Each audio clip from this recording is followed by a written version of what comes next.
नमस्कार. बीड जिल्ह्यातल्या आणखी एका मल्टी स्टेट समोर अडचणी सुरू झाल्यात. काल परवापासून त्या मल्टी स्टेट समोर ठेवीदारांच्या रांगा आहेत. अर्थात ठेवीदारांच्या रांगा लागल्यामुळं शाखा बंद कराव्या लागणारी ही काही जिल्ह्यातली पहिली मल्टी स्टेट नाही.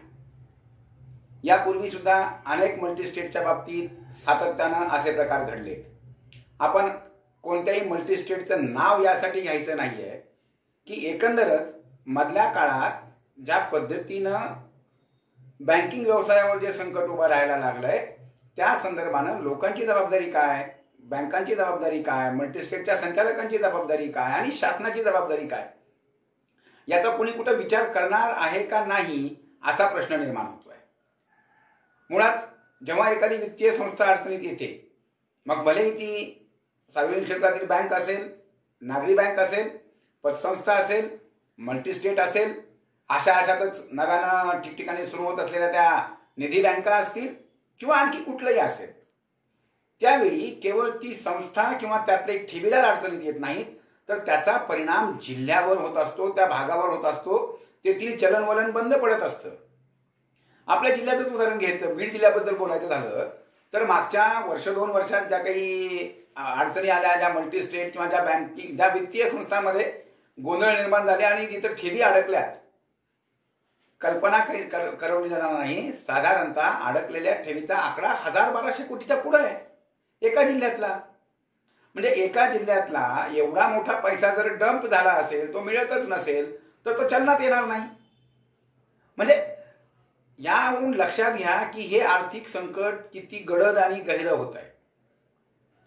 म्हणजे याला अनेक कारण आहेत.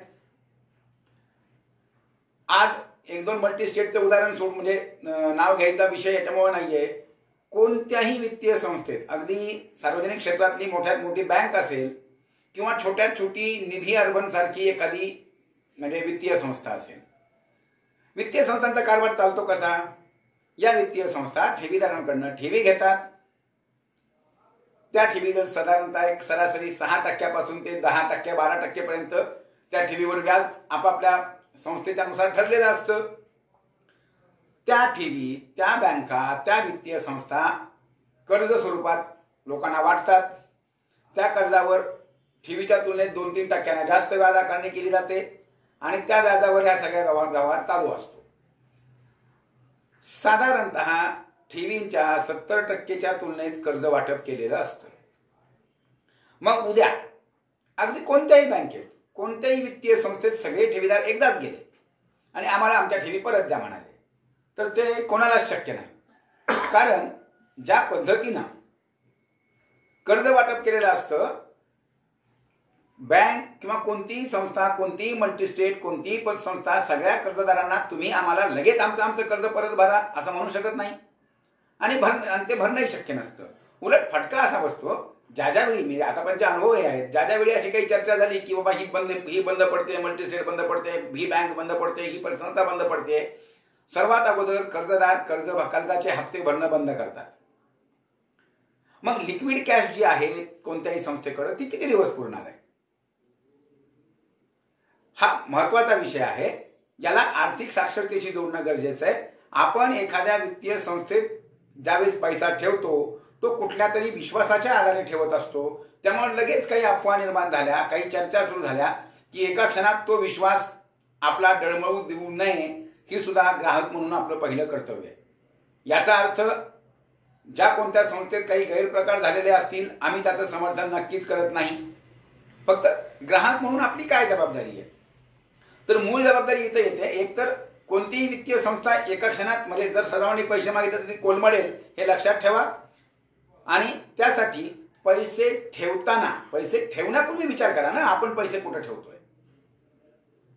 सार्वजनिक क्षेत्रातील बँका असतील, नागरी बँका असतील, पतसंस्था असतील, यांच्यावर निर्बंध आहेत, त्यांच्यासाठी काही नियम आहेत, त्यांच्या संचालकांच्या स्वतःच्या अशा काही जबाबदाऱ्या आहेत.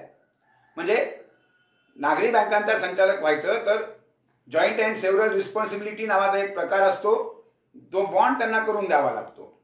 म्हणजे त्या संस्थेत झालेल्या व्यवहाराला तो संचालक व्यक्तिगत आणि सामूहिक स्वरूपात जबाबदार आहे.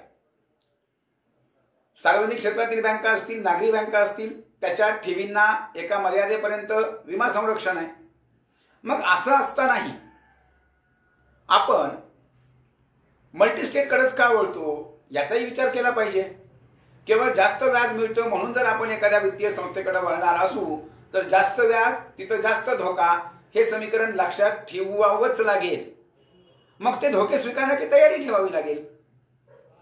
मुळात मल्टीस्टेट असतील किंवा आता आणखी नव्यानं येत असलेल्या निधी अर्बन असतील त्यांच्यासाठी नियम अत्यंत किरकोळ आहेत, नाहीत म्हणल्यासारखे आहेत. मल्टीस्टेटचे नोंदणी तर पूर्वी कृषी विभाग करायचा केंद्र सरकारचा, आता मागच्या वर्षापासून सहकार विभागाकडे हे गेलंय.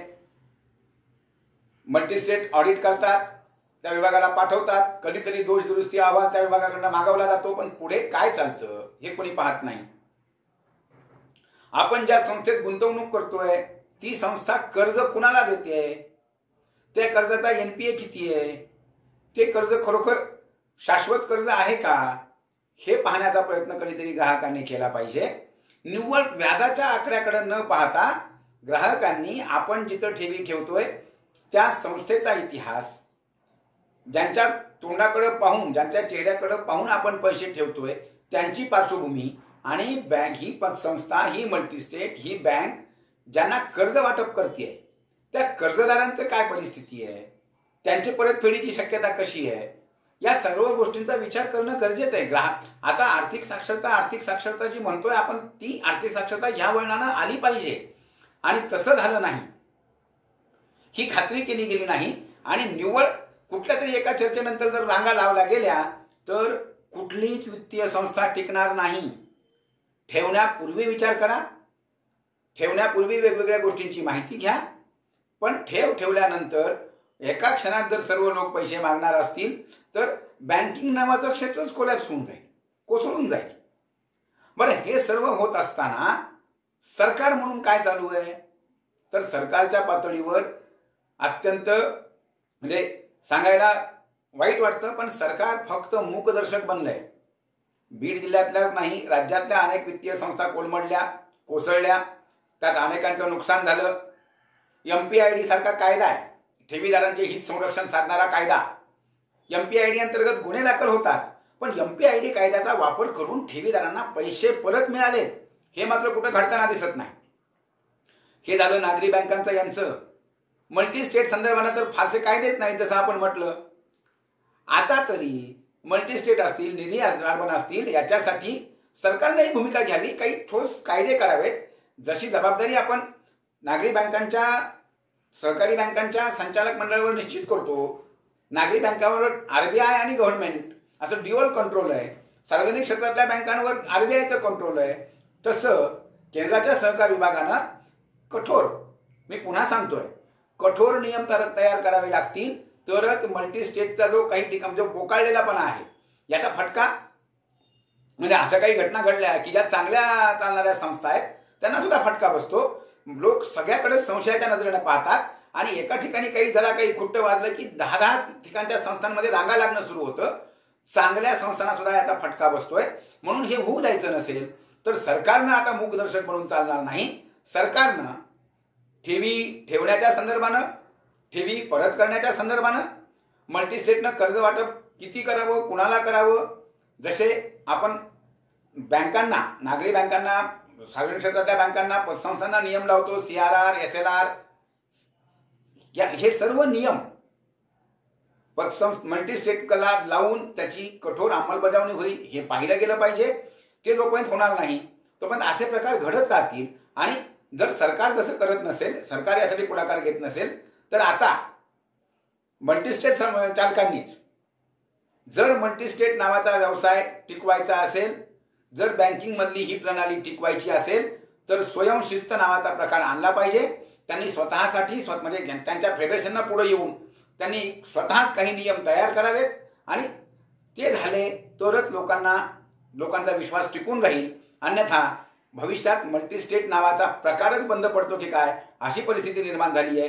कोणत्याही एखाद्या संस्थेच्या म्हणजे थोड्याशा गोंधळानंतर जर जिल्ह्याच्या त्या भागाच्या अर्थकारणावर परिणाम होणार असेल तर आता ना सरकारनं मूकदर्शक बनावं ना लोकांनी आंधळेपणानं गुंतवणुकी कराव्यात. विचार सर्वांनी करायचा आहे तरच हे जे वित्तीय क्षेत्र आहे, ह्या ज्या वित्तीय संस्था आहेत आणि एकंदरीत अर्थकारण आहे ते टिकेल, नाहीतर हा डोलारा कोसळल्याशिवाय राहणार नाही. प्रजापत्र लाईव्ह, बीड.